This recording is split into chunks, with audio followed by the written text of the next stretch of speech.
नमस्कार विद्यार्थियों।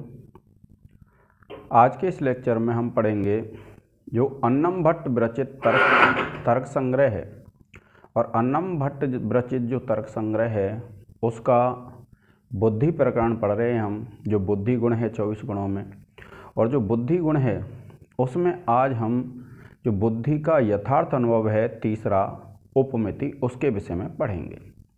और जो उपमिति होती है, उपमिति का कारण क्या कहलाता है? उपमान।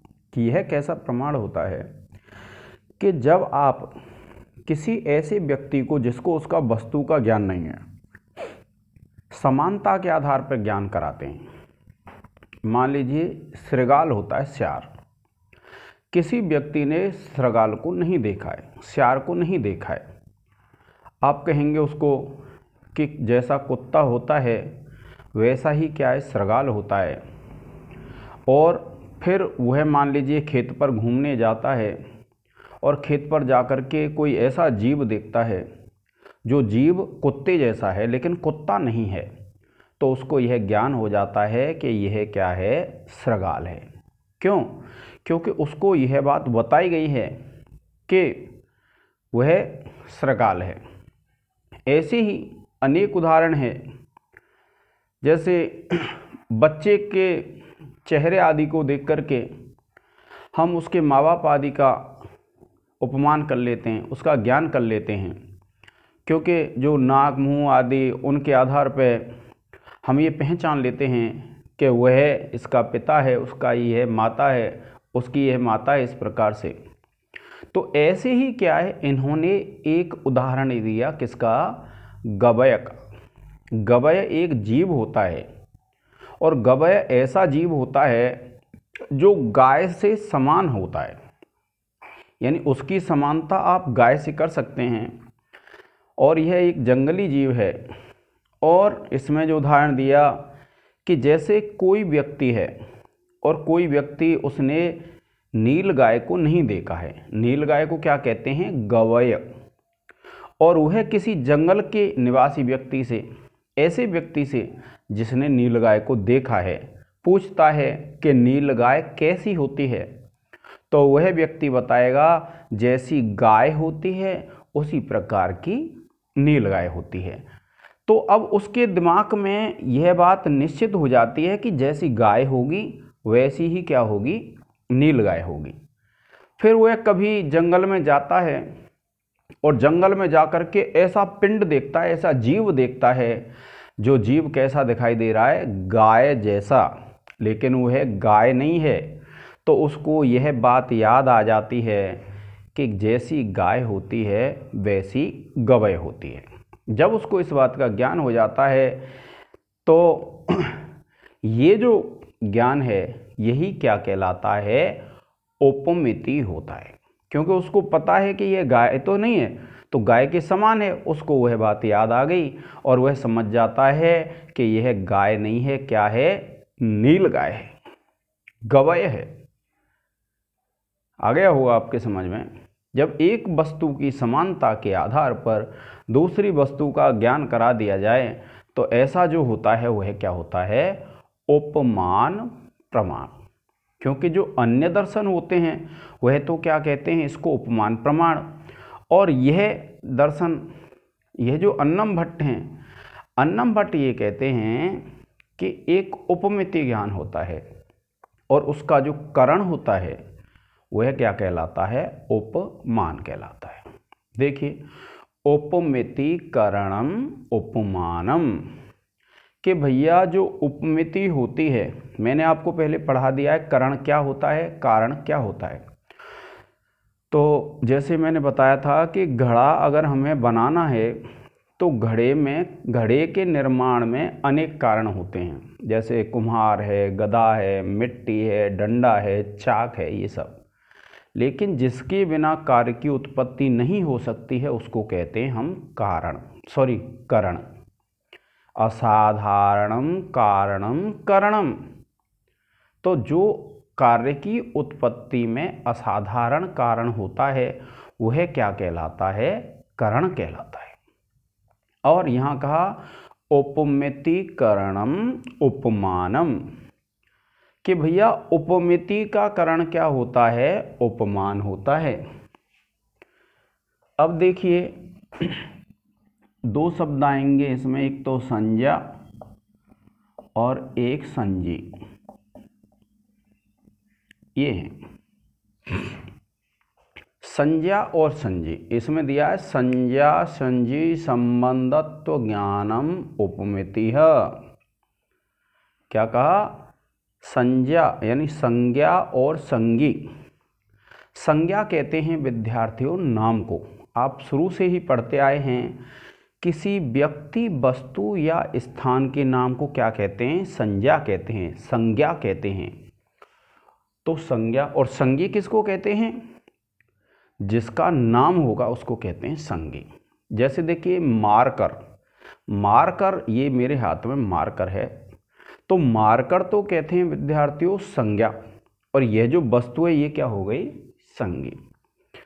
यानी नाम के आधार पर किसी वस्तु की जो पहचान है, यानी किसी वस्तु का जो संबंध है, वही ज्ञान क्या कहलाता है विद्यार्थियों, संज्ञा संगी संबंधत्व ज्ञानम उपमिति। कि संज्ञा और संजी के संबंध का ज्ञान ही क्या कहलाता है, उपमिति कहलाता है। जैसे देखिए मैं हूँ, मेरा नाम क्या है, अनिल, और मेरा ये जो शरीर है, यह जो पूरा शरीर है, वह क्या कहलाएगा, संजी। तो संज्ञा संगी संबंधत्व ज्ञानम उपमिति है कि संज्ञा और संगी के संबंध का जो ज्ञान होता है उसको क्या कहते हैं, उपमिति कहते हैं। क्या, देखिए जैसे आप पढ़ेंगे गवय, ये आपको संज्ञा पता है और संजी नहीं पता है, तो इसके जो संबंध का ज्ञान होगा वह क्या कहलाएगा, उपमिति कहलाएगा। और फिर कहा इन्होंने तत्करणम सादृश्य ज्ञानम, कि भैया उसका जो संज्ञा और संगी के संबंध का ज्ञान होता है, उसका करण क्या होता है, उसका करण होता है सादृश्य ज्ञान।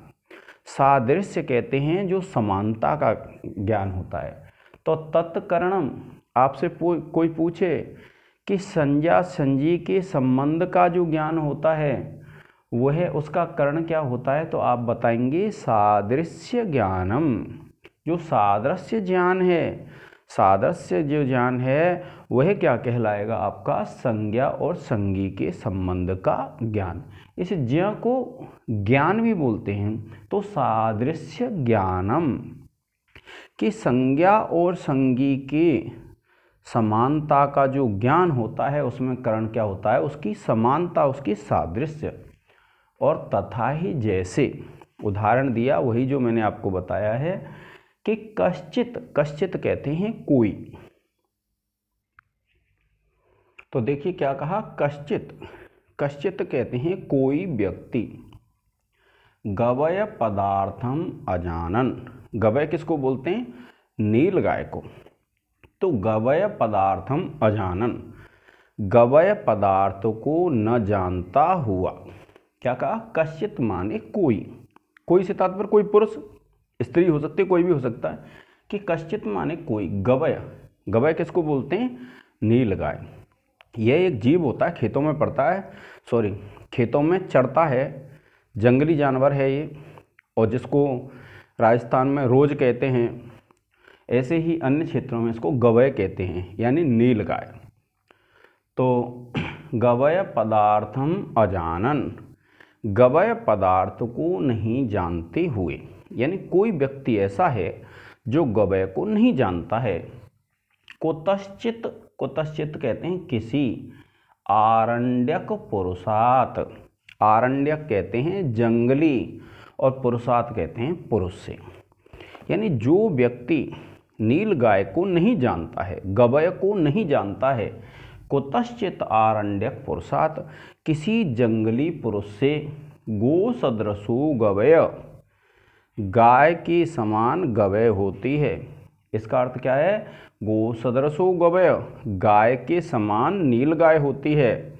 ऐसी इति वाक्यार्थम स्मरण, इस वाक्य को स्मरण करते हुए, क्योंकि उसको यह याद है, क्योंकि जंगल के निवासी व्यक्ति ने उसको क्या बताया कि गाय के समान क्या होती है, गवय, यानी गो सदृशो गवय, कि गाय के समान गवय होती है। और इति वाक्यार्थम स्मरण, यानी उस व्यक्ति को, किस व्यक्ति को, जिस व्यक्ति को यह ज्ञान नहीं है कि नीलगाय कैसी होती है, गवय कैसी होती है, तो उसको यह वाक्य स्मरण है। इस वाक्य का अर्थ स्मरण है किसका, गो सदृशो गवय, गाय के समान गवय होती है। इस वाक्य के अर्थ का स्मरण करते हुए, यानी उसको इस बात का ज्ञान है। और गो सदृशम पिंडम पश्यति, वह व्यक्ति जो गवय को नहीं जानता है, वह एक ऐसा पिंड देखता है, पिंड का तात्पर्य कोई ऐसा जीव देखता है, कैसा, जो गो सदृशम, जो गाय के समान है, अर्थात गाय के समान तो है लेकिन गाय नहीं है, ऐसे पिंड को देखता है। और तदनंतरम, और उसके बाद, तदनंतरम, उसके बाद असौ, असौ माने वह, कौन, जो व्यक्ति गवय के विषय में नहीं जानता था, ऐसा व्यक्ति अब अयम गवय शब्द वाच्य इति। अयम माने यह पिंड, कौन सा पिंड, वह जीव जो गाय के समान था लेकिन गाय नहीं था, तो उसको देख करके कहता है कि यही क्या है, गवय है, गवय शब्द का वाच्य है।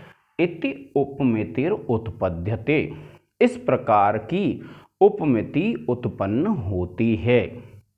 और यही क्या कहलाता है विद्यार्थियों, उपमिति का करण उपमा।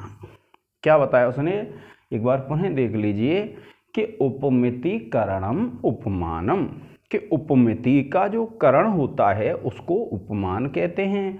और संज्ञा संगी संबंधत्व ज्ञानम उपमिति है, कि भैया जो संज्ञा कहते हैं नाम को, और जिसका नाम है उसके संबंध का जो ज्ञान होता है उसको कहते हैं उपमिति।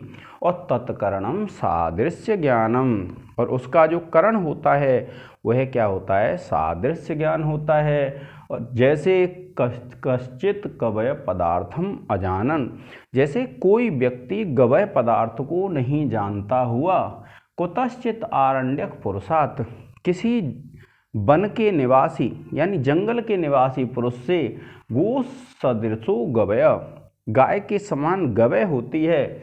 इति वाक्यार्थम स्मरण, इस वाक्य के अर्थ को स्मरण करते हुए, गो सदृशम पिंडम पश्यति, गाय के समान पिंड को देखता है।